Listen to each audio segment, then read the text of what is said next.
Hi guys, माझ्या या happy life चॅनलमध्ये तुमचे खूप खूप मनापासून स्वागत। आज मी तुमच्यासोबत शेअर करणार आहे चटपटीत पापड चाट रेसिपी। ही झटपट रेसिपी फक्त 5 ते 10 मिनिटात तयार होते। यासाठी लागणारे साहित्य म्हणजे पापड 2 ते 3 उडीद किंवा मुगाचे, एक बारीक चिरलेला कांदा आणि टोमॅटो बारीक चिरलेला, मसाले म्हणजेच अर्धा चमचा लाल तिखट, 1 चमचा चाट मसाला आणि चवीनुसार काळं मीठ, 2 चमचे नायलॉन शेव किंवा फरसाणं, बारीक चिरलेली कोथिंबीर आणि अर्धा चमचा लिंबाचा रस। कृती पाहूया।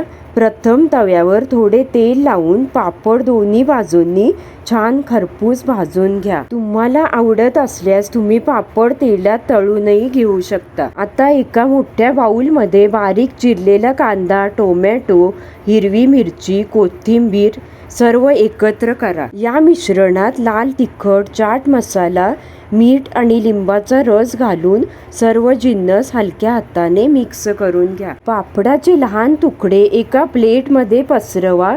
त्यावर तयार केलेले कांदा टोमॅटोचे मिश्रण टाका। शेवटी वरून नायलॉन शेव आणि बारीक चिरलेली कोथिंबीर घाला आणि लगेच खायला द्या। चला तर मग ही सोपी आणि चटपटीत रेसिपी करून पाहताय ना। आणि तसेच माझ्या या व्हिडिओला लाईक आणि शेअर करा आणि जाता जाता माझ्या चॅनलला सबस्क्राईब करा। पुन्हा भेटूया अशाच मस्त खमंग आणि चटपटीत रेसिपी सोबत।